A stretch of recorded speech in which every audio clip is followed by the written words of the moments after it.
আমাদের প্রেমের কথা চ্যানেলটির সকল প্রকারের পাঠ গল্প দেখতে আমাদের চ্যানেলটি সাবস্ক্রাইব করে পাশে থাকা বেল আইকনে ক্লিক করুন। প্রধান বাজার পার হতে গিয়ে আলী হঠাৎ ওমরকে দেখতে পেল। ওমর ও আধারের ঘোড়া দুটো পাশাপাশি এগিয়ে চলছে। তারা যেদিকটা যাচ্ছে ওদিকটা জুজবা ঝর্ণার যাওয়ার পথ নয়। দ্বিতীয় রাজকুমারের তো এখন ঝর্ণার ওখানে থাকার কথা, সে এখানে কেন? আশ্চর্যজনক ব্যাপার তো। আলী ডাকলো, দ্বিতীয় রাজকুমার। জনার সমগমে সে অমর ভাই ডাকা থেকে বিরক্ত থাকলো। ওমর ডাক শুনতে পেল না, কারণ অনেকটাই দূরে তারা। আলী দ্রুত ওমরের দিকে নিজের ঘোড়া ছুটালো। দ্বিতীয়বার ডাকতেই শুনতে পেল ওমর এবং নিজের ঘোড়া থামালো। আলী ও তার বন্ধুরা পৌঁছে গেছে ওমরের কাছে।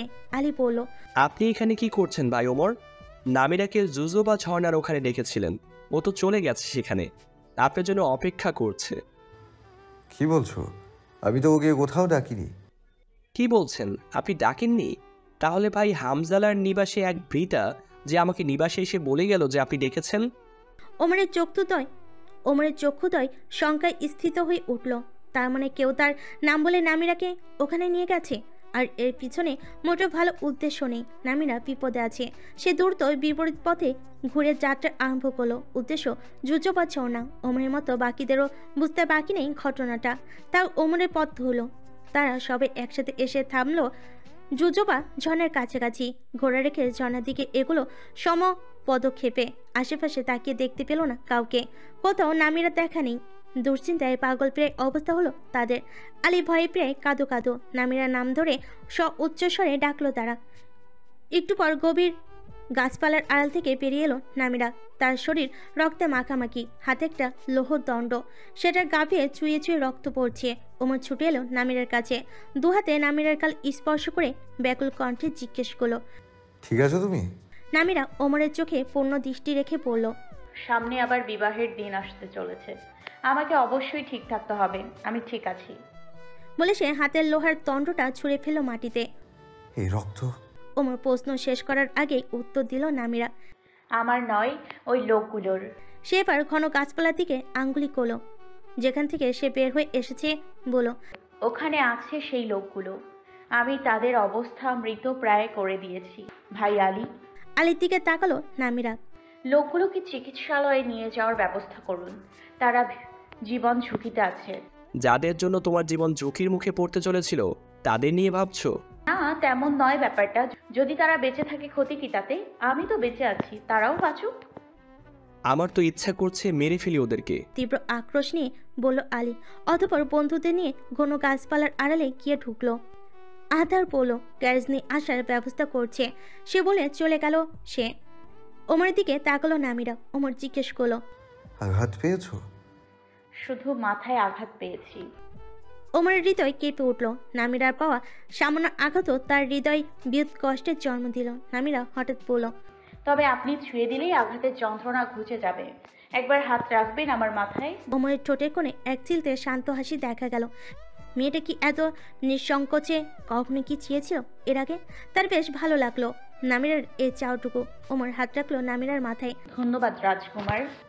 যাকে পুরো আমায় দিয়ে দিলাম সে তার মাথায় একটা হাত রাখার জন্য ধন্যবাদ জানাচ্ছে আমাকে। কি আশ্চর্য! তার এই হাতের পরশটুকুও আমার কাছে ভীষণ দামি, তাই। এটা নিশ্চয়ই রাজার কাজ। হ্যাঁ, আমি ওই লোকগুলোর থেকে শুনেছি রাজার নির্দেশে তারা এটা করেছে। তবে আমি অবাক হইনি, তাকে দোষারোপ করা যায় না। তার দিক থেকে সে ঠিক। সে কেন মানবে একজন শত্রুর সাথে ছেলের বিবাহের সম্পর্ক? খুব শীঘ্রই আমরা বিয়ে করব, আর সেই বিয়ে হবে ভীষণ জাঁকজমকভাবে।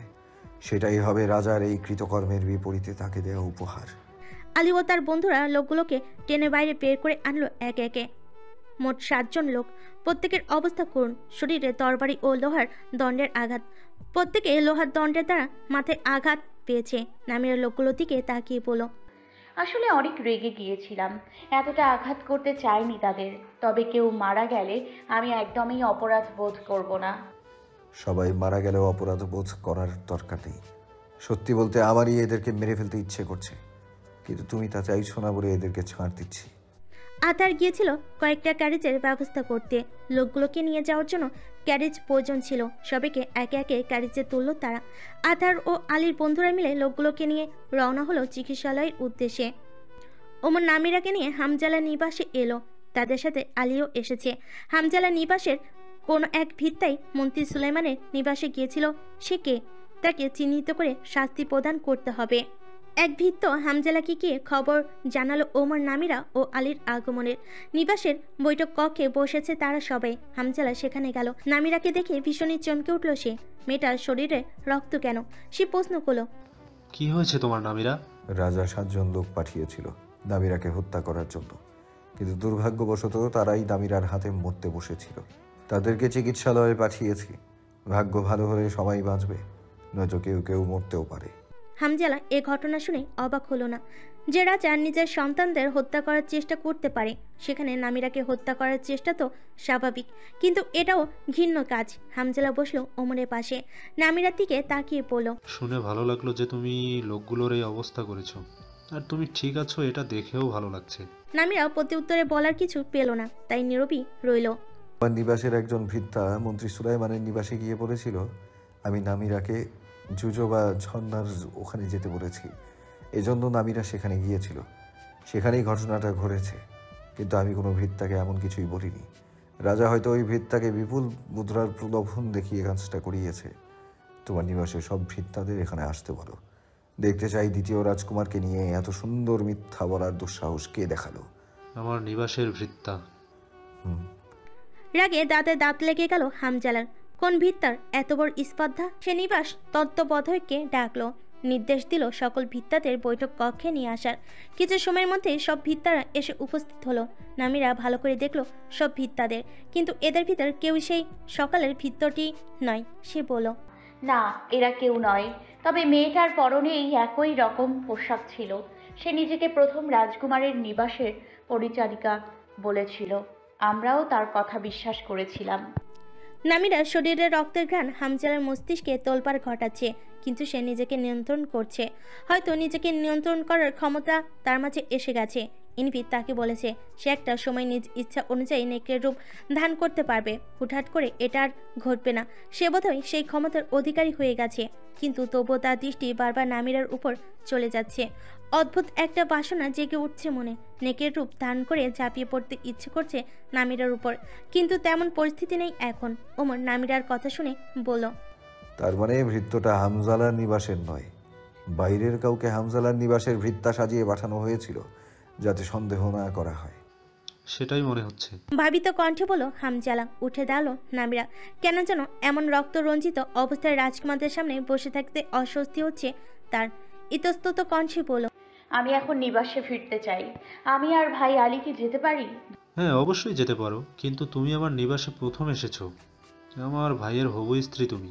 তোমার প্রতি অবশ্যই আমার বিশেষ সম্মান প্রদর্শন করা উচিত। কিছু খেয়ে যাও, ভৃত্যারা খাবার নিয়ে আসছে।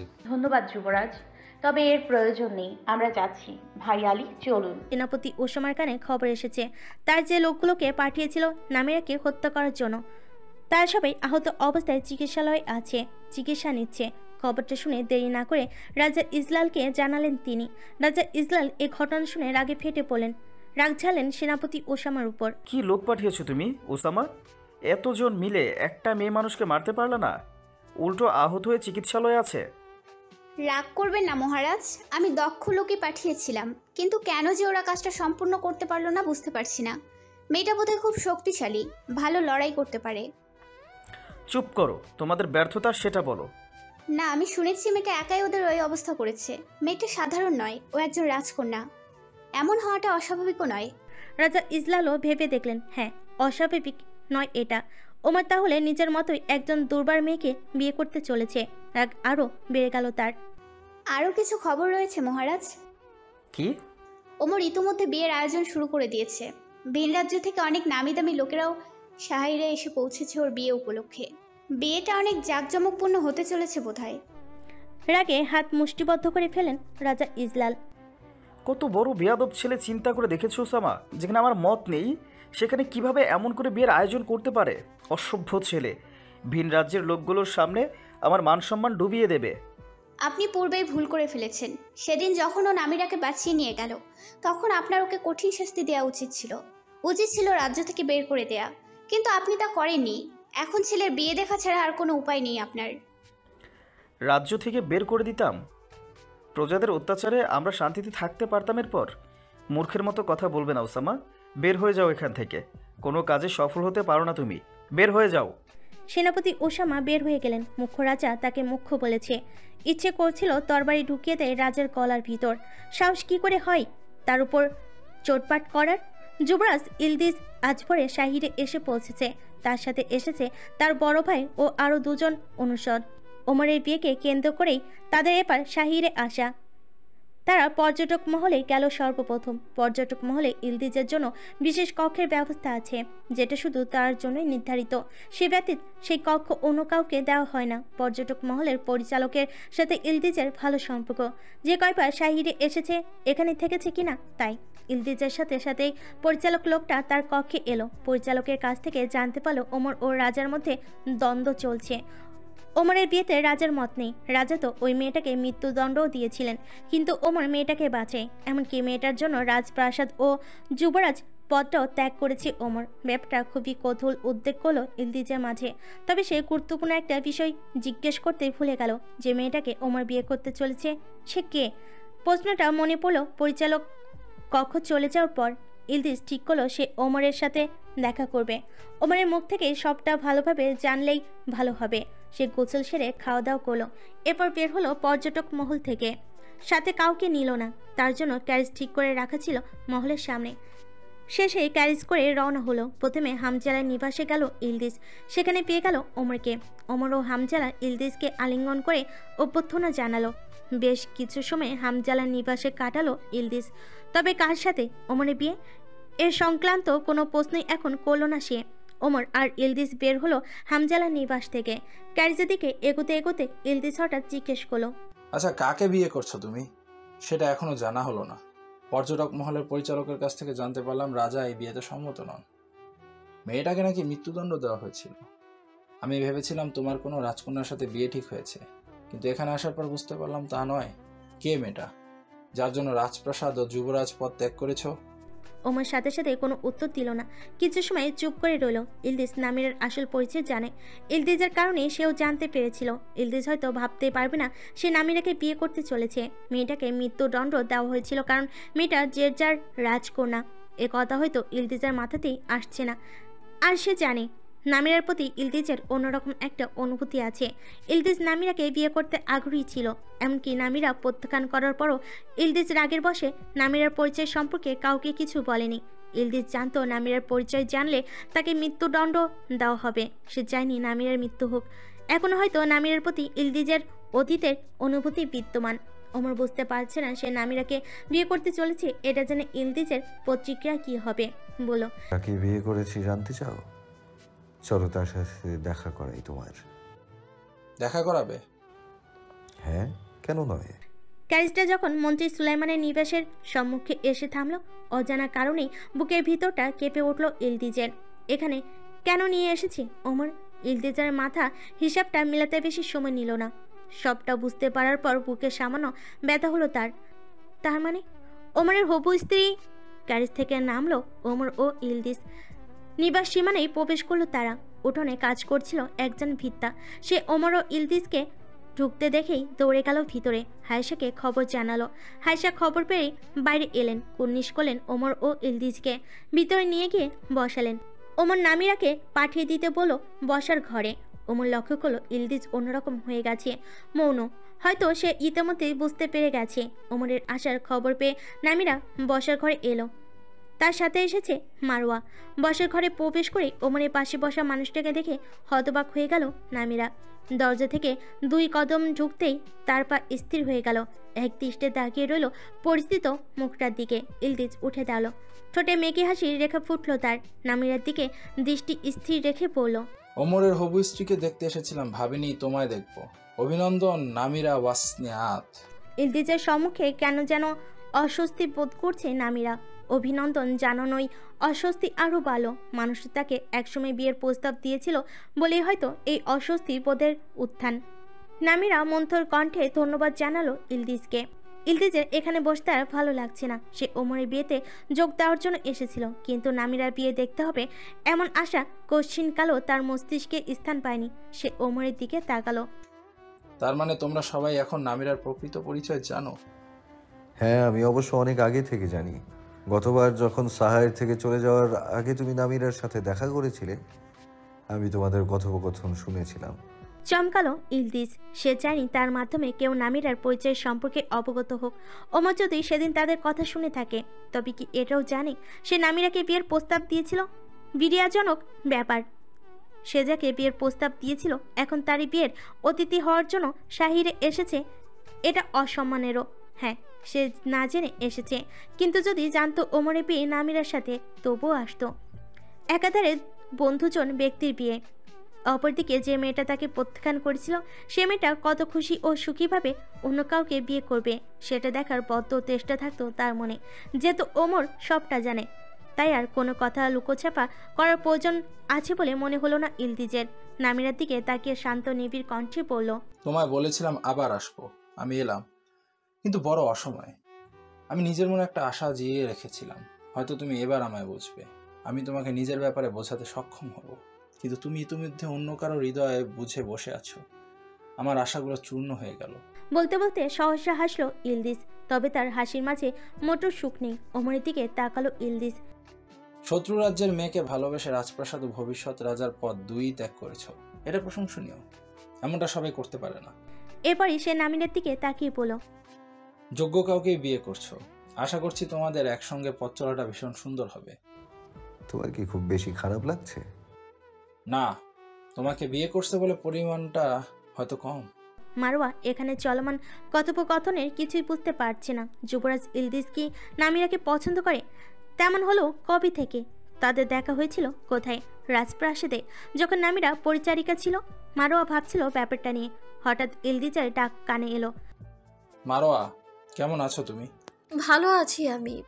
আপনাকে দেখে আরো বেশি ভালো লাগছে যুবরাজ ইলদিজ। আমি চলে যাচ্ছি, আমার সাথে আসার প্রয়োজন নেই তোমার। এখানেই কিছু সময় কাটাও। আপনি এখনই চলে যাবেন? এভাবে চলে যাবেন না আমাদের নিবাস থেকে। অতিথিদের আপ্যায়ন করা আমাদের নীতি।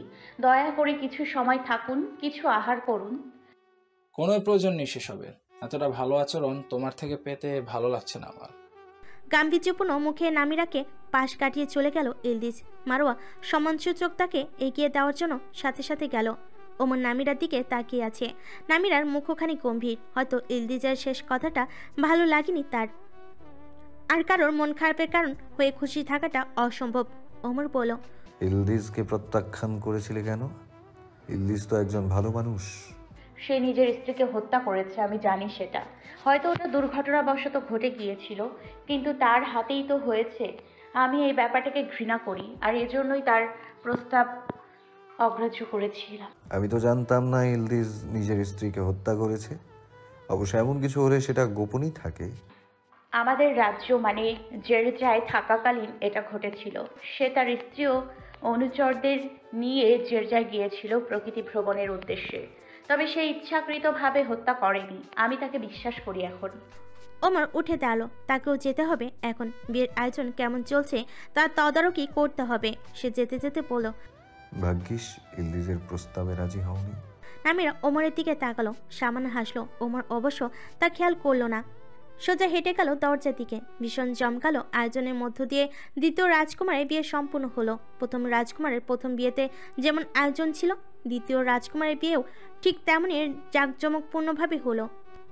লোকারণ্যে ভরে উঠেছিল তিনতলা ভবনের প্রতিটা স্থান। বাহির সাজের বহুল জনসমাগমে অপূর্ব হয়ে উঠেছিল আজকের রাত। সাধারণত রাজকুমারের বিয়ে হওয়ার কথা রাজপ্রাসাদে, কিন্তু যেহেতু রাজপ্রাসাদ ওমরের জন্য নিষিদ্ধ, তাই সে এই ভবনটাতেই নিজের বিয়ের আয়োজন করেছে। এখানে ধনাঢ্য মানুষদের বিয়ে হয়। ভবনটা বিশেষত বিবাহ সম্পর্কিত কাজের জন্যই নির্মিত। বিয়েতে রাজ্যের ধনাঢ্য ব্যক্তিগণ উপস্থিত ছিল। ভিন্ন রাজ্য থেকে আগত সম্মানীয় ব্যক্তিদের সংখ্যাও নেহাত কম ছিল না। উপস্থিত ছিল সাধারণ প্রজারাও। তবে বিয়েতে উপস্থিত ছিল না তার সপরিবার। কেবল দাদা মুবতাসিম ছিলেন। ওমর বিয়ের শেষ মুহূর্ত পর্যন্ত তীব্র প্রতীক্ষা ছিল হামজালাকে দেখার, কিন্তু হামজালা আসেনি। ওমরের ভাবতেও কষ্ট হচ্ছে, সে ভাইয়ের অনুপস্থিতিতে জীবনে এত গুরুত্বপূর্ণ একটা অধ্যায় সম্পূর্ণ করলো। সে ভাবতেও পারেনি হামজালা তার বিয়েতে আসবে না। কষ্ট হচ্ছিল তার। এখন হচ্ছে, তবে বুঝতে পারছে নিজ ইচ্ছায় অনুপস্থিত ছিল না হামজালা। হয়তো রাজা ওকে কঠিনভাবে বিয়েতে আসতে নিষেধ করেছে, কিন্তু তবু ওমর আশা করেছিল হামজালা রাজার হুকুম অমান্য করে ঠিকই তার বিয়েতে আসবে, কিন্তু আসেনি। ইমিনাও আসতে পারেনি। ইমিনা না আসায় অভিমান করা যায় না, কিন্তু হামজালা না আসায় গভীর এক অভিমান বুকে জমে রইল তার। বিয়ের আনন্দ উৎসব ধীরে ধীরে শিথিল হয়ে এলো। লোকজন বিয়ের প্রাঙ্গণ ত্যাগ করতে শুরু করলো একে একে। ওমর ও নামিরার ফেরার পালা এবার। ভবনের সম্মুখ রাস্তাতে একটা বিশেষ ক্যারেজ দাঁড়িয়ে আছে তাদের জন্য। নামিরা মুগ্ধ হলো ক্যারেজ ও ঘোড়াগুলোকে দেখে। ফুলসজ্জায় সজ্জিত ক্যারেজ, সেই সাথে ঘোড়াগুলো। রাস্তাটাও আলোয় আলোয় ঝলমল করছে। এত আলো দেখতে ভালো লাগছে নামিরার। সে ধারণা করতে পারেনি তাদের বিয়েটা এত মহাসমারোহে হবে। রাজকুমার তাকে চমকে দিয়েছে। আজ সে কেবল মুগ্ধ হয়ে দেখছে রাজকুমারকে। কাঙ্ক্ষিত মানুষটাকে সে সারা জীবনের জন্য পেয়ে গেল। পৃথিবীতে এমন মুহূর্তের মতো সুখময় মুহূর্ত কি আর আছে? নামিরা পিছনে ঘুরে তাকালো।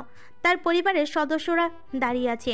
নামিরা ভীষণ আনন্দ বোধ হলো মন্ত্রী সুলাইমানের পরিবারকে তার নিজ পরিবার বলে সম্বোধন করতে। হ্যাঁ, এটা তারই পরিবার। এই পরিবারের প্রত্যেকে তার আপন। এমনকি যে মেয়েটা তাকে ভীষণ অপছন্দ করে, সেই তোফাও তার আপন। দেখো মেয়েটা কেমন মুখ গম্ভীর করে রেখেছে। যতই অপছন্দের মানুষ হোক না কেন, অপছন্দের মানুষটার জীবনের এই বিশেষ দিনে মানুষটাকে একটু হাসি কি উপহার দেওয়া যায় না? তোফা ব্যতীত সবার মুখেই উজ্জ্বল হাসি। তার সবাই খুশি। নামিরাকে সবাই বিদায় জানালো। ওমর তাকে হাত ধরে তুলে দিল ক্যারিজে। ওমরের হাতের ছোঁয়াটুকু অভয় জোগালো তার মনে। এই হাত তাকে যে কোনো ঝড়ে আঁকড়ে রাখবে, যে কোনো ঝড়ের কবলে পড়ে বিধ্বস্ত হবে না। এই মানুষটা বরং তাকে সুরক্ষিত রাখার জন্য সমস্ত কিছু বিধ্বস্ত করে দিতে প্রস্তুত থাকবে। তাকে সর্বদা রক্ষাকারী এই মানুষটার সাথে তার সম্পর্কের নাম ছিল না এতদিন। আজ তারা সেই সম্পর্কের একটা নাম পেয়েছে। ভীষণ মজবুত এক সম্পর্কে আবদ্ধ হয়েছে তারা। এখন থেকে জীবনের বাকিটা সময়ের জন্য নামিরা এক দৃষ্টি ও ধ্যানে ওমরের দিকে তাকিয়ে আছে। দীর্ঘ একটি সময় ধরে ওমর তা উপলব্ধি করে নামিরার দিকে তাকাচ্ছিল না। মেয়েটা তাকে দেখছে, দেখুক। সে তাকালে পাছে লজ্জা পেয়ে যদি চোখ সরিয়ে নেয়। তবে ওমর আর অপেক্ষা করতে পারল না। নামিরার চোখে চোখ রাখার জন্য সে সহসা তাকলো নামিরার দিকে, কিন্তু সে যেমন ভেবেছিল তেমন কিছু হলো না। লজ্জা পেল না নামিরা, চোখ সরালো না, আগে নাই তাকিয়ে রইল।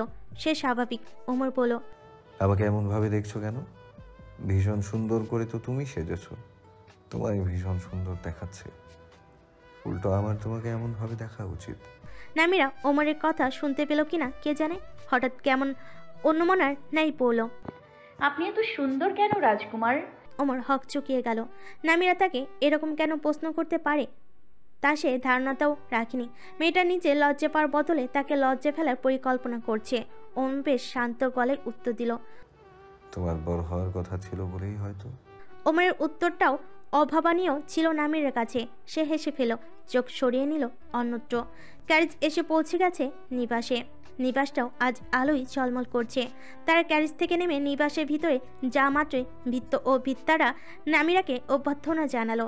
ওমর আজই দুজন ভিত্তা ও একজন ভিত্ত রেখেছে নিজের নিবাসের জন্য, কারণ এখন থেকে তার নিবাসে নামিরা থাকবে। তাই ভিত্ত রাখা প্রয়োজন। নামিরা অবাক হয়ে গেছে ওমরের নিবাসটা দেখে। এর আগেও একবার সে এসেছিল এখানে, তখন সব কিছু এত সুন্দর মনে হয়নি।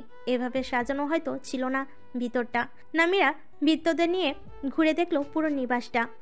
এরপর সব শেষে এলো ওমরের শয়নকক্ষে। ভিত্তরা আর তার সাথে ভিতরে প্রবেশ করলো না। ওমর নামিরার আগে চলে এসেছিল কক্ষে।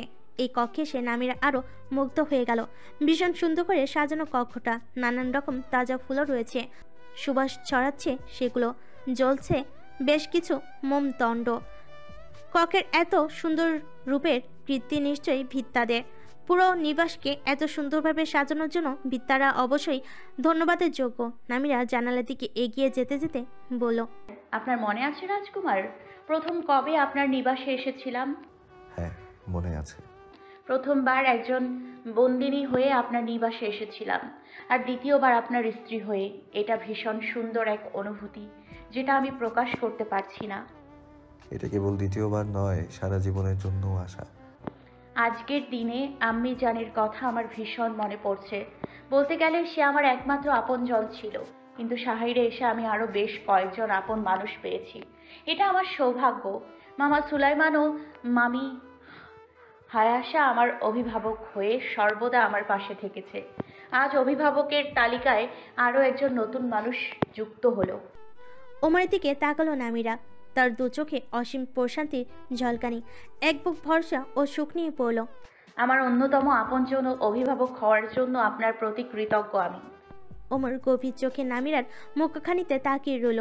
নামিরার এক হাত তুলে নিল নিজের হাতে, অষ্টধরের কাছে এনে চুমু খেল তাতে। অতঃপর নামিরার চোখে তাকিয়ে গভীর স্বরে বলল, তুমি আমার জীবনের সবচেয়ে সুন্দর অর্জন। ওমরের কথাটাই কি যেন একটা আছে, সারা জীবনে পূর্ণতা লুকায়িত যেন। নামিরার দু চোখে আনন্দ অশ্রুর ভিড় জমল। প্রিয় মুখের এমন কথা ও বলার ধরন জীবন পূর্ণ করতে যথেষ্ট। নামিরার মনে হলো তার জীবনে আর কোনো অপূর্ণ বিষয় নেই।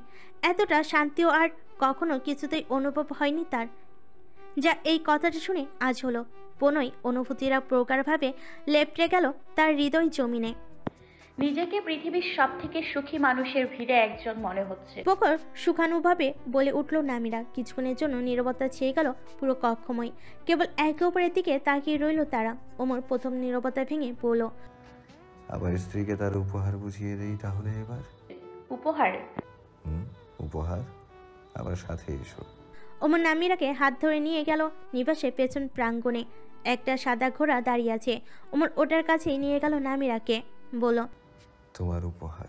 নামিরা বিস্ময়ে আবির্ভূত হয়ে গেল। সে ভাবতে পারেনি এমন কিছু উপহার হিসেবে পাবে। ভীষণ খুশি হলো সে। শাহিরে তার একটা নিজস্ব ঘোড়া ছিল না, আজ সেটা উপহার হিসেবে পেল সে। বলল, এত সুন্দর কিছু উপহার দেবেন আমি ভাবতেই পারিনি। আরও একটা উপহার আছে। আরও?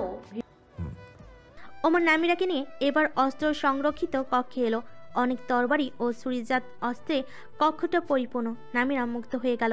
তার মনে হলো নিবাসের সবচেয়ে সুন্দর স্থান বোধহয় এটাই। এত তরবারি দেখে নামিরার ইচ্ছে করছে ওমরের সাথে এই সুন্দর কক্ষটায় তরবারি লড়াই করতে। কিন্তু বিয়ের প্রথম রাতে তা করা নিশ্চয়ই হাস্যকর হবে। নিবাসে তারা ছাড়া আরও মানুষ রয়েছে, সে কারোর কাছে নিজেদের হাস্যকর বানাতে চাইছে না। নামিরা একটা তরবারি হাতে তুলে নিল। ওমর হঠাৎ একটা তরবারি ধরল নামিরার সামনে। তরবারির গায়ে আবরণী পড়ল। ওমর বলল, তোমার জন্য। নামিরা তরবারিটা নিল, খুলে ফেল আবরণীটা। নকশাটা ভীষণ সুন্দর, সম্ভবত এটা রূপার তৈরি। নামিরা তরবারির গায়ে হাত বুলালো, বলল, ভীষণ সুন্দর এটা। তোমার জন্য বিশেষভাবে এটা তৈরি করা হয়েছে। ধন্যবাদ রাজকুমার, আমার ভীষণ পছন্দ হয়েছে উপহারগুলো। তাই এবার আমার উপহার দাও। নামিরার মুখ গম্ভীর হয়ে গেল, চেহারায় ফুটে উঠল চিন্তা। উপহার? তার কাছে তো কোনো উপহার নেই ওমরকে দেওয়ার মতো। কেউ তো তাকে বলেনি বর স্ত্রী একে অপরকে উপহার দিতে হয় বিয়ের রাতে। তারও জানা ছিল না এমন কিছু। নামিরা বলল, আমার জানা ছিল না আজকের দিনে উপহার আদান প্রদানের একটা ব্যাপার আছে। আমি দুঃখিত, আমার কাছে কোনো কিছু নেই আপনাকে উপহার দেওয়ার মতো। সেই ফুলের বন্ধনীটা? ওমর বন্ধনীর কথা বলার সাথে সাথে নামিরা বুঝতে পারল কোন ফুলের বন্ধনীর কথা বলছে। যে ফুলের বন্ধনীটা সে স্বামীউনে থাকাকালীন দিয়েছিল ওমরকে, কিন্তু সে নেয়নি, বলেছিল সময় হলে নিয়ে নেবে। সেই সময়টা বোধহয় আজ। এখন নামিরা বলল, আমি তো জানতাম না আপনি এখন সেটা চাইবেন। আমি তো সেটা সাথে আনিনি। তবে সমস্যা নেই, আমি আগামীকালই ওটা নিয়ে আসবো মামা সুলাইমানের নিবাস থেকে এবং আপনাকে দিব। তাহলে এখন আমাকে দেওয়ার মতো কোনো উপহারই নেই তোমার কাছে? দুঃখিত, নেই আমার কাছে। কিন্তু আমার তো মনে হচ্ছে তোমার কাছে আছে। চোখ তুলে তাকালো নামিরা, খানিক বিস্ময় তার দৃষ্টিতে। হালকা মাথা নেড়ে বলল, না, নেই। নেই? নামিরা না বোধক মাথা নাড়ল। ওমর হতাশাজনক নিঃশ্বাস ফেলে বলল, আচ্ছা নেই তাহলে। সে দরজা দিকে এগোলো। হঠাৎ পিছন ডাকলো নামিরা। থমকালো ওমর, পিছন ভিড়ে তাকালো। নামিরা এগিয়ে এলো কাছে। পায়ের পাতায় ভর দিয়ে কিছুটা উঁচু হয়ে ঠোঁট দিয়ে ছুঁয়ে দিল ওমরের কপাল। সুন্দর এক অনুভূতিতে ওমরের হৃদয় কম্পিত হয়ে উঠল। তাকালো নামিরার চোখে। নামিরা বলল, আপনার উপহার? সকালবেলা হামজালার নিবাসে সম্মুখে পথে দেখা হলো হামজালা ও ওমরের। ওমর নিবাস থেকে বের হয়ে কোথাও যাচ্ছিল, আর হামজালা রাজপ্রাসাদ থেকে নিজ নিবাসে ফিরছে। গতরাতে হামজালা প্রাসাদে ছিল। রাজা তাকে ওমরের বিয়েতে উপস্থিত হওয়ার জন্য নিষেধ করেছিলেন। হামজালা রাজার আদেশ মেনে প্রাসাদেই থেকে গিয়েছিল, ভাইয়ের বিয়ের অনুষ্ঠানে যোগ দেয়নি। ওমরের সামনে এখন তাই কেমন এক হীনমন্যতা বোধ হচ্ছে। তার অবশ্যই ওমরের বিয়েতে যাওয়া উচিত ছিল। জীবনের সবচেয়ে আপন ও ভালোবাসার মানুষটি হচ্ছে তার ভাই ওমর, যে ভাইকে সে প্রচণ্ড ভালোবাসে, যে ভাই বলতে গেলে তাকে আরও অধিক ভালোবাসে। সেই ভাইয়ের বিয়ের মতো একটি গুরুত্বপূর্ণ ক্ষণে সে উপস্থিত হতে পারেনি। এটা লজ্জার, এটা হতাশার। তার জায়গায় ওমর থাকলে রাজার কথা অগ্রাহ্য করে চলে আসতো, কিন্তু সে পায়নি। অপরাধ বোধ হচ্ছে। ওমর হামজালাকে দেখে ঘোড়া থামিয়েছে। হামজালা নামলো ঘোড়া থেকে, স্লোত কণ্ঠে পড়ল, আমার শতভাগ ইচ্ছা ছিল তোমার বিয়েতে উপস্থিত থাকার, কিন্তু আমায় ক্ষমা করো ওমর। রাজার নিষেধাজ্ঞা অমান্য করে আমার পক্ষে বিয়েতে যাওয়া সম্ভব হয়নি। আমি দুঃখিত। ওমর কিছুটা অপ্রস্তুত হয়ে গেল হামজালার এমন বিনয়ী কণ্ঠে ক্ষমা চাওয়া। বলল, আমি জানি তুমি ইচ্ছাকৃতভাবে অনুপস্থিত থাকুনি, এর পেছনে রাজাই দায়ী। আমার তোমার প্রতি অভিযোগ নেই। নিশ্চয়ই আমার অনুপস্থিতিতে তোমার খারাপ লেগেছে। আমি চাইনি এমন কিছু ঘটুক। আমার কারণে তোমার হৃদয়ে বিন্দু পরিমাণ দুঃখে আচর পড়ুক, তা আমি কখনো চাইনি। দুঃখিত আমি। ওমর নেমে পড়ল ঘোড়া থেকে, হামজালার সামনে এসে দাঁড়ালো। হামজালার কাঁধে এক হাত রেখে অভয় দিল। আমি জানি তা, তোমার দুঃখিত বলার প্রয়োজন নেই। হ্যাঁ, এটা ঠিক, তুমি বিয়েতে যাওনি বলে আমার খারাপ লেগেছে, অভিমান হয়েছিল, কিন্তু এখন আমি ঠিক আছি। জেনে ভালো লাগলো। তোমায় আজ ভীষণ আনন্দিত লাগছে ওমর, অন্য সব দিনের থেকে উজ্জ্বল। অবশ্য সেটাই স্বাভাবিক। তুমি তাকেই পেয়েছো যাকে তুমি চেয়েছিলে। তোমার এই সুখী মুখখানি আমার কাছে পৃথিবীর অন্য যে কোনো কিছুর চেয়ে বেশি মূল্যবান। তোমার কাঙ্ক্ষিত সকল বিষয়গুলো তুমি এভাবেই অর্জন করো। সৌভাগ্য তোমায় সবসময় ঘিরে রাখুক। সৌভাগ্য নিয়েই আমার জন্ম হয়েছিল, তাই সৌভাগ্য আমায় ছেড়ে যাওয়ার দুঃসাহস করবে না। আমার সর্বপ্রথম সৌভাগ্য এটাই ছিল যে তুমি আমার ভাই হয়ে জন্মেছিলে। জন্ম থেকে আমি একজন উত্তম সঙ্গী পেয়েছি। তোমাকে ভাই হিসেবে পেয়ে আমি ধন্য হামজালা। ওমরের কথাগুলো হামজালার হৃদয়ের আনাজ কান পূর্ণ করে দিল শান্তি ও গভীর ভালোবাসায়। হ্যাঁ, তার হয়তো ভাগ্য করে জন্মকাল থেকেই একে অন্যকে পেয়েছে। হামজালা নমনীয়শীল কণ্ঠে বলল, মৃত্যু তোমার মনে আমার জন্য এই একই মনোভাব স্থির থাকুক। নিশ্চয়ই থাকবে। হামজালা নিশ্চিত হতে পারল না। পৃথিবীতে কখন কি ঘটে যায় তা বলা দেয়। ওমর কি আসলেই এই একই মনোভাব স্থির রাখতে পারবে সারা জীবন? উত্তরাঞ্চল ও হানদের কি খবর? ওমরের কণ্ঠ কানে এলে অদ্ভুত চিন্তা থেকে বের হয়ে এলো হামজালা। কোনো বার্তা এসেছে সৈন্যদের থেকে? জিজ্ঞেস করলো ওমর। না, এই ব্যাপারটাই সবচেয়ে অদ্ভুত লাগছে। সৈন্যদের তো ওখানকার খবরাখবর আমাদের জানানোর কথা ছিল। ওদের সাথে একটা বিশেষ পাখিও পাঠানো হয়েছে, জানো নিশ্চয়ই। হ্যাঁ, পাখিটাকে দেখেছিলাম আমি, বার্তাবাহক পাখি। ওখানকার উপস্থিতি নিয়ে লিখিত বার্তা পাঠানোর কথা সৈন্যদের। আমি ভেবেছিলাম হয়তো রাজপ্রাসাদে এর কোনো খবর এসেছে। ব্যাপারটা খুবই চিন্তাজনক হামজালা। ওমর খুবই চিন্তায় পড়ে গেল। সৈন্যদের কোনো খোঁজ খবর নেই কেন? তার শীঘ্রই যেতে হবে উত্তরাঞ্চলে। এখানকার পরিস্থিতি সম্পর্কে জানতে হবে। উত্তরাঞ্চল ও হানতে ব্যতীত রাজ্যের অন্যান্য জায়গায় যে সৈন্যদের পাঠিয়েছিল তারাও এখনও ফিরে আসেনি রাজধানীতে। সৈন্যরা কি বিপদে পড়ছে? না, দেরি করলে হবে না। অতি শীঘ্রই ব্যাপারটা পর্যবেক্ষণ করা জরুরি। ওমর বলল, আমি খুব তাড়াতাড়ি উত্তরাঞ্চলে যাচ্ছি হামজালা। হান্দেতেও যেতে হবে। ব্যাপারটা ঠিকঠাক লাগছে না। এতদিনে সৈন্যদের থেকে অবশ্যই কোনো বার্তা পাওয়ার কথা ছিল। সৈন্যদের ফিরে আসারও তো কথা ছিল, কিন্তু না, আমাকে শীঘ্রই যেতে হবে। হামজালার মনে আতঙ্ক সৃষ্টি হলো। তার মনে হচ্ছে নেকড়ের ব্যাপারটা নিয়ে কেউ বেশি মাথা ঘামাতে শুরু করলে তার বিপদ। যদি এটা জানাজানি হয় নেকড়েগুলো আসলে মানুষ, এবং এই নেকড়ের কামড়ের ফলে অন্য মানুষকে সংক্রমিত করতে পারে, তবে তার দিকে ওমরের সন্দেহ ঘুরতে এক মুহূর্ত লাগবে না। আর কেউ না জানলেও ওমর জানে তাকে কোন জন্তু কামড়িয়েছিল। সে ওমরকে বলেছিল তার স্বপ্নে দেখা সেই জন্তুটা তাকে কামড়িয়েছে। এমনকি এটাও বলেছে ওটাকে তার অর্ধমানব অর্ধপশু বলে মনে হয়। তখন তার জানা ছিল না জন্তুটার কামড় খাওয়ার ফলে সেও একজন নেকড়ে হয়ে যাবে। তাই সব কথা অবলীলায় বলে দিয়েছিল, আর এটাই এখন তার কাল হয়ে দাঁড়ানোর ক্ষমতা রাখে। ওমর ভীষণ ধূর্ত। তাকে চিহ্নিত করে ফেলতে ওর খুব বেশি সময় লাগবে না। সাধারণভাবে চিন্তা করতে গেলে একজন নেকড়ের রূপ ধারণ করতে পারা মানুষের শাস্তি হবে মৃত্যুদণ্ড, কিন্তু হামজালা জানে ওমর তাকে মৃত্যুর মুখোমুখি কখনোই করতে পারবে না। ওমর তার ব্যাপারটা বুঝতে পারল, তার সবার থেকে গোপন রাখবে বলেই তার ধারণা।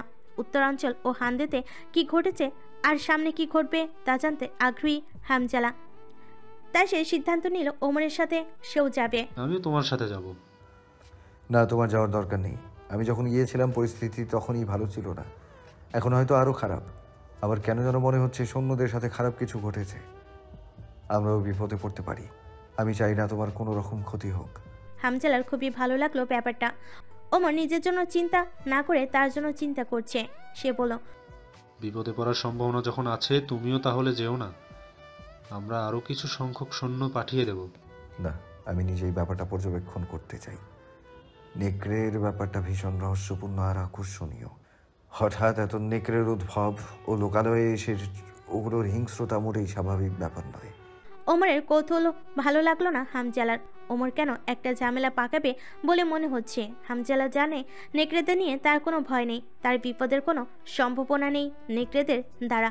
নেকড়েরূপী মানুষরা নিশ্চয়ই তাদের সহজাতের উপর আক্রমণ করবে না। আর যেহেতু কোনো বিপদ নেই, সুতরাং ওমরের সাথে সে নিশ্চিন্তে যেতে পারে। হামজালা বলল, আমি তোমার সাথে যাচ্ছি, এটাই শেষ কথা। কিন্তু কোনো কিন্তু নেই। আমি নিজেকে রক্ষা করার জন্য যথেষ্ট ভালো রক্ষক। তাও যদি খারাপ কোনো ঘটনার কবলে পড়তে হয়, তুমি তো আছোই রক্ষা করার জন্য। আমি নিশ্চিত আমায় রক্ষা করতে গিয়ে তুমি নিজের প্রাণ ত্যাগ করতেও দ্বিধা করবে না। আমরা যাচ্ছি একসঙ্গে, ঠিক আছে? আচ্ছা, একসাথে যাব আমরা। হামজালা যেহেতু এত আগ্রহ দেখাচ্ছে তাই আর নিষেধ করলো না ওমর। হামজালা ভীষণ শক্তিশালী, ও নিজেকে অবশ্যই খারাপ পরিস্থিতি থেকে রক্ষা করতে পারবে বলে ওমরের বিশ্বাস। সবচেয়ে ভালো হয় যদি তেমন কোনো পরিস্থিতিতে না পড়তে হয় তাদের। মধ্যাহ্নভোজের জন্য নিবাসে আসার পরিকল্পনা ছিল না ওমরের। সে ভেবেছিল স্বামীও নেই, খাওয়া দাওয়া করবে, কেবল রাতের খাবারটা নিবাসে খাবে। কিন্তু সকালে যখন সে নিবাস থেকে বের হয়েছিল, নামিরা তাকে মধ্যাহ্নভোজের জন্য নিবাসে আসতে বলেছিল। নিজ হাতে রান্না করার কথা বলেছিল নামিরা। ওমর বলেছিল সেসবের দরকার নেই। নামিরা চাইলে আজ পুরো দিনটা মন্ত্রী সুলাইমানের নিবাসে কাটাতে পারে, কিন্তু নামিরা তাতে সম্মত হয়নি। নামিরা গিয়েছিল মন্ত্রী সুলাইমানের নিবাসে। সেই ফুলের বন্ধনীটা ও নিজের কিছু প্রয়োজনীয় জিনিসপত্র নিয়ে এসেছে। ওমরের নিবাসে ফিরে রান্না করেছে সে, কেবল ওমরের একার জন্য নয়, নিবাসে ভিত্ত ও ভিত্তারাও যাতে খেতে পারে সেই পরিমাণ রান্না করেছে।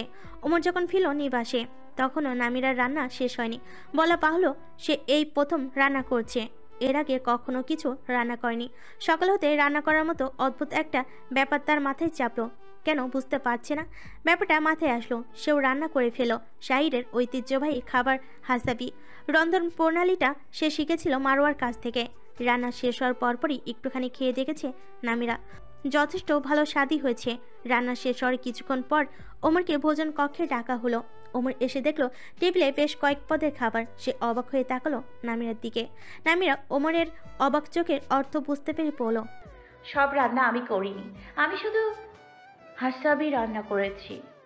আশা করছি আমার রান্না আপনার ভালো লাগবে। জীবনে প্রথমবার রান্না করেছি। ওমর চেয়ার টেনে বসলো। একজন ভিত্তা সর্বপ্রথম হাসাবি তুলে দিল ওমরের পাতে। দেখতে যথোপযুক্তই হয়েছে খাবারটা, কিন্তু ওমরের মনে যথেষ্ট সংশয় আছে খাবারের স্বাদ নিয়ে। যেহেতু নামিরা বলেছে জীবনে প্রথমবার রান্না করেছে, যে মেয়ে কখনো রান্না করেনি সে মেয়ে প্রথমবার রান্না করতে গিয়ে হাসাবি করবে দারুণ স্বাদে, এটা তো সম্ভব না। ওমর তাকালো নামিরার দিকে। নামিরা তার পাশে দাঁড়িয়ে আছে। ওমর বলল, খারাপ খারাপ হলে খারাপই বলবো, ভালো হয়েছে এমন মিথ্যা বলতে পারবো না। খারাপ শব্দটা উচ্চারণ করার মতো সৌভাগ্য আপনার হবে না রাজকুমার। নামিরা ওয়াসনি আজ সে সুযোগ দেবে না। এর মানে রান্না ভালো হয়েছে, তুমি খেয়েছো। ভেবেছিলাম জীবনের প্রথম রান্নাটা সর্বপ্রথম আমাকেই খাওয়াবে, কিন্তু তুমি নিজে আগে খেয়ে দিয়ে বসে আছো। সেটাই তো স্বাভাবিক। আমার প্রথম রান্না আমিই তো খাবো, আমাকে তো জানতে হবে কেমন রান্না করেছি। তা না জেনে আমি খারাপ রান্না অন্যের সামনে উপস্থাপন করে বদনাম শোনার মতো বোকা একদমই নই। তবে আমি সামান্য খেয়েছি, কেমন হয়েছে এটা জানার জন্য। তার মানে নিশ্চিন্তে এটা খেতে পারি আমি? হ্যাঁ, অবশ্যই ভালো হয়েছে রান্না। ওমর খেতে শুরু করলো। কয়েক চামচ খাওয়ার পর বলল, হ্যাঁ ভালো স্বাদ, তবে যতটা হওয়ার কথা ততটা হয়নি। প্রথম রান্না হিসেবে তুমি যথেষ্ট ভালো করেছো, আমি এটা আশা করিনি। নামিরা হাসলো। ওমরের মাথায় হঠাৎ একটা শুকনো ফুলের বন্ধনী রাখলো সে। ওমর বন্ধনীটা মাথা থেকে হাতে নিয়ে নিল, বলল, যদিও এটা শুকিয়ে গেছে তবুও যেন আমি এর সুগন্ধ পাচ্ছি। নামিরা চেয়ার টেনে বসলো। বিদ্যারাও কক্ষ থেকে অনেক আগেই বের হয়ে গেছে। নামিরা থালায় হাসাবি তুলে নিল। খেতে খেতে বলল, আপনি একদিন নিজ হাতে রান্না করে খাওয়াবেন আমায়? ওমর বিস্ময়ে আঁখি তুলে তাকালো নামিরার দিকে। এমন কোনো প্রশ্ন জীবনে শুনতে হবে তা একদমই আশাযোগ্য ছিল না। বলো, একজন রাজকুমারের রান্না খাওয়ার বাসনা করছো? অনেক সাহস তোমার। স্ত্রী বলেই হয়তো পারছি। কেন, রান্না করলে রাজকুমারের অপমান হবে? হ্যাঁ, তা তো অবশ্যই হবে। এমন ইচ্ছা রেখো না মনে। রেখে দিলাম। আমি আপনাকে রান্না শেখাবো, তারপর একদিন আপনি আমার জন্য রান্না করবেন। তুমি তো রান্না পারো না, আমাকে শেখাবে কি? হাসাবি রান্না করতে পারি তো, আপনিও না হয় এটাই রান্না করে খাওয়াবেন। ওমর রান্না করতে একদমই ইচ্ছুক নয়, তবে স্ত্রী কঠিন বায়না করলে তা পূরণ না করে উপায় হয়তো থাকবে না। ওমর বলল, শুধু হাতের রান্নাই খেতে চাও, আর কিছু চাও না? কি চাওয়া যায় বলুন তো? যেহেতু নিজ হাতে রান্না করতে হবে, সুতরাং তোমায় নিজ হাতে খাইয়ে দেওয়ার দায়িত্বটাও না হয় নেই। এমন সুন্দর দায়িত্ব নেয়ার আগে বুঝে শুনে নেবেন রাজকুমার, নয়তো এই মেয়েটা আপনার প্রেমে পাগল হয়ে যেতে পারে। তখন কি আপনি মেয়েটাকে কেবানে রেখে আসবেন? যাকে হৃদয়ে রেখেছে তাকে কেবারে কি করে রেখে আসবো? আমিও চাই না যেতে, কারণ এখন যেখানে আছি এই স্থানটা আমার বড় প্রিয়। হ্যাঁ, সেই প্রিয় স্থানটা আপনার হৃদয়। এই স্থানটা তুমি ত্যাগ করতে চাইলেও করতে দেব না। নামিরা বিমুগ্ধ চোখে তাকিয়ে রইল। ধীরে ধীরে এই মানুষটার প্রতি তার ভালোবাসা কেবল বেড়ে চলেছে। কঠিন অসুখের মতো হয়ে যাচ্ছে মানুষটা তার কাছে। সেই কঠিন অসুখ থেকে আরোগ্য লাভ করতে চায় না। এক জনম কেটে যাক এভাবে। ওমর কিছুক্ষণ চুপ থেকে হঠাৎ বলল, কাল বা পরশু উত্তরাঞ্চলে যাব আমি। কেন? ওমরের মনে হচ্ছে নামিরাও তার সাথে উত্তরাঞ্চলে যেতে চাইবে। এর আগেও নামিরা একবার আলীর সাথে রওনা হয়েছিল উত্তরাঞ্চলের উদ্দেশ্যে। সে নামিরাকে সাথে নিতে ইচ্ছুক নয়। ওমর উত্তর দেওয়ার আগেই নামিরা বলল, নেকড়ের ব্যাপারটা পর্যবেক্ষণ করার জন্য যাবেন আবার, তাই তো? আমিও যেতে চাই আপনার সাথে। আমাকে নিয়ে যাবেন? তোমাকে নেওয়া যাবে না। জায়গাটা হয়তো অনেক বিপজ্জনক হয়ে গেছে এখন। কোনো সৈন্য ফিরে আসেনি, কোনো বার্তাও পাঠায়নি। ব্যাপারটা বুঝতে পারছো তুমি? কিছু একটা ঘটেছে ওখানে। যে কদিন আমি ওখানে থাকবো তুমি চাচা সুলাইমানের বাড়িতে গিয়ে থাকবে। রাজা একবার তোমাকে মারার চেষ্টা করেছে, এখনও যে করবে না তার কোনো নিশ্চয়তা নেই। আমার অনুপস্থিতিতে করার সম্ভাবনা আরও বেশি, তাই সাবধানে থাকবে। একটা আঁচড়ও যেন কেউ তোমার গায়ে না দিতে পারে, বুঝেছো? আমি আপনার সাথে উত্তরাঞ্চলে যাব। এতক্ষণ আমি তোমাকে কি বললাম? আমি জানি আপনি ভাবছেন ওখানে গেলে আমার কোনো বিপদ হতে পারে। আপনি কি ভুলে গেছেন আমি কেমন? এই রাজ্যেও আমি অনেক মানুষকে মেরে রক্তাক্ত করেছি। না চাওয়া সত্ত্বেও রাজার পাঠানো দুজন দুর্বৃত্ত মারাও গেছে। ব্যাপারটা দুঃখজনক। আমাকে নিয়ে গেলে আপনার কোনো ঝামেলা হবে না, বরং আমি আপনাকে সাহায্য করব। দয়া করে আমাকে নিয়ে চলুন।